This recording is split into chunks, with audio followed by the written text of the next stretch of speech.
Any কে? আমার ছেলে রেহান চৌধুরী। আপনি ঠিক আছেন? না জটিত। আচ্ছা এই পাশেই আমাদের আশ্রম আছে, আপনি আমার সাথে চলেন। বাবা পানিটা খাও। আপনি খাইছেন দুপুরে? হ্যাঁ, তুমি কোথায় থাকো এখন? কোথা থেকে আসছো? আমি পড়াশোনা করছো? হ্যাঁ কোন স্কুলে? Keraniganj high school. মা তুই ওকে কাজে রেখে দে। আমি রাজি, কালকে থেকে আসি। কাজকর্ম পারেন তো? সব পারি, সব। রান্না করতে পারেন? না, ঘর পরিষ্কার, কাপড় কাচা, বাজার সদায় বিল দেয়া? এগুলো ছাড়া সব পারবো। আর কোনো কাজ বাকি থেকে করতো? ধরেন ধরেন এই দেয়ালটা খুব ভালো করে পরিষ্কার করবেন, জলদি। কি আছে? আমাকে আশ্রমের জন্য বিদেশি একটা সংস্থা থেকে অনুদান আসতো।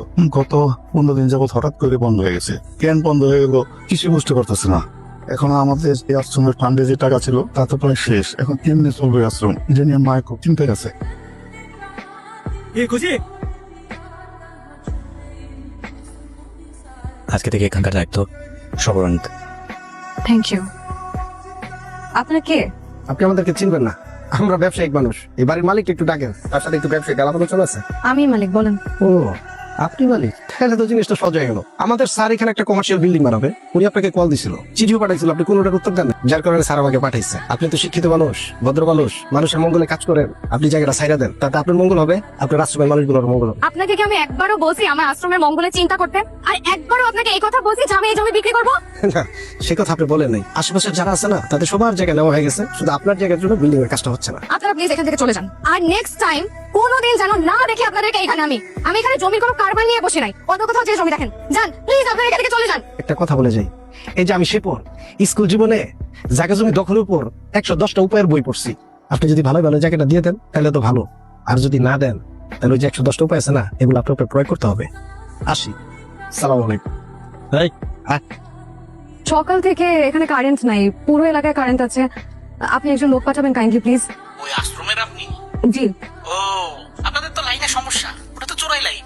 দেখেন একদম উল্টাপাল্টা কথা বলবেন না। আপনি এসব কার ইশারা করতেছেন আমি খুব ভালো করেই জানি।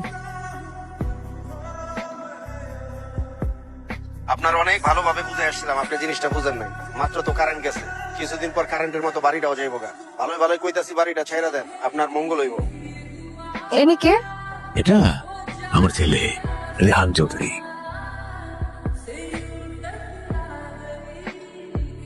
জি বস, বস কোনো সমস্যা নেই বস। বস আমি আছি তো বস। জি সব সময় নেবো বস। বস হ্যাঁ বাবা বলো। বাবজান, তোমার জীবনে ফার্স্ট বিজনেস মিটিং, প্রপার্টিটা খুব ইম্পর্টেন্ট, ডিলটা ডান করে আসো। তোর বই বাবা। আর শোনো শোনো বাবজান, ওনারা বয়স্ক লোক, কথাবার্তা একটু বুঝে শুনে বলবা। এমন কিছু করো না যাতে ডিলটা ক্যান্সেল হয়ে যায়। হ্যাঁ, ঠিক আছে বাবা। এক্সকিউজ মি স্যার, আমাদের এই টেবিলটা রিজার্ভেশন দেওয়া আছে স্যার, আপনি কাইন্ডলি একটু অন্য একটা টেবিলে বসতে পারেন। কেন কি সমস্যা? এটা বলে কি সমস্যা?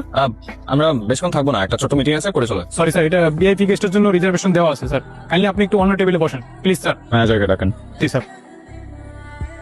এইটা রুমি সাহেবের হোটেল না? জি। লোনের চাপে দৌড়ের উপর, তাও এত ভাব। হ্যালো, জি জি কথা বলুন। আপনার রেস্টুরেন্ট আমি কিনতে চাই।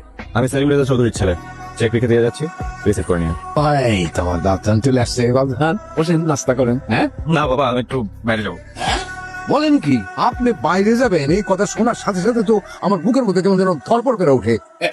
ফুল বাবা, কি যে বলো না তুমি মাঝে মধ্যে। হ্যাঁ খাওয়া খাওয়া বলতো কত কত লোক কি চেনো আমার, তুমি খালি শাসক। হ্যাঁ তোমার লক্ষ্মী ছেলে কি কাণ্ড করছে সেটা দিয়ে শোনো। গতকালকে উনি একটা খেলনা কিনেছেন এবং সেই খেলনাটা ভালো, কিন্তু একটু অসুবিধা হলো, চাবি দিলেও খেলনাটা চলে না। কাম অন বাবা, রেস্টুরেন্টটা খারাপ কি? না না না, ও ভালো, খুব ভালো, শুধু একটু খারাপ হচ্ছে যে রেস্টুরেন্টটা লসে চলে আর এখনো ব্যাংক লোনটা চলমান। আপনি কে? কে আপনি? তুই কি করছিস মা? স্যারের নাম রেহান চৌধুরী, সেলিম রেজা চৌধুরীর একমাত্র ছেলে, যে আমাদের এই আশ্রমের জায়গাটাকে কমার্শিয়াল প্রপার্টি বানাতে চায়। আর সেটা হাসিল করার জন্যই স্যার এখানে এসেছে। প্লিজ আর একটা মিথ্যা না, লাস্ট চাই আপনার কাছে। আপনি হলেন একটা খুনি, আপনারা সবাই মিলে আপনার মুক্তা চাচাকে মেরে ফেলেছেন। আপনি তো টাকার জন্য মানুষ খুন করতে পারেন, এতগুলো মানুষের সামনে মিথ্যা অভিনয় করলেন একটা প্রপার্টির জন্য। এই মানুষগুলোকে দেখেন, এই মানুষগুলোকে দেখেন, একটা বার আপনার বুক কাঁপলো না? উপরে যায় কি জবাব দিবেন? আপনি আসলে খুনি না, আপনি হলেন একটা জানোয়ার।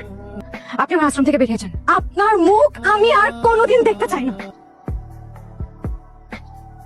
বাবা তুমি আমি আশ্রমটা ছেড়ে দাও দেখো বেইমানি করে আর কতদিন খাবো মানুষের কাছ থেকে আমাদের আর কত টাকার প্রয়োজন তুমি আমার বুঝাতে একটু। বাবজান আমি এগুলা কার জন্য করতেছি সব তো তোমার জন্যে। বাবা আমার এত কিছু লাগবে না বাবা, এই মানুষগুলো লিটারালি আমাকে হর্ন করে, তোমাকে করে না কখনো? মুশকিল বাবজান, দুনিয়াটা খুব নির্মম, খুবই সেলফিশ একটা জায়গা। ধরো তোমার পেটে একবেলা ভাত নাই, তোমারে কিন্তু কেউ 2 মুঠা ভাত মুখে তুলে দিবে না। আরে ওরা তোমার ব্যবহার করতেছে, তুমি বুঝতে পারতেছো। বাবা আমার এত কিছু বোঝা লাগবে না, আমাদের কোনো কিছুর কমতি নাই, কিন্তু এই মানুষগুলো অবশ্যই বাবা তুমি যদি আজকে এই কাজটা করো মানুষগুলোর জীবন ধ্বংস হয়ে যাবে বাবা। তুমি চাও যে আমি আশ্রমটা ছেড়ে দেই? হ্যাঁ বাবা প্লিজ। আচ্ছা ঠিক আছে, এত উদ্গ্রীব হচ্ছ কেন? তুমি যেটা চাইতেছো সেটাই হবে। আপনি এখানে কেন আসছেন? আপনাকে একবার বলছেন এই আশ্রমে আর কোনোদিন না আসতে। কোথায় যাচ্ছেন আপনি? কথা বলে কি কানে ঢোকে না আপনার? তুমি বুঝতেছো না, আমি বুঝতে চাইও না। আমাকে বুঝতে হবে। আমি তোমাকে ভালোবেসে এখানে আসছিলাম, আজকে সকলের ভালোবাসা আমি এখানে আসছি। তোমার জন্য আমার ভালোবাসা কখনো মিথ্যা ছিল না, কখনো না।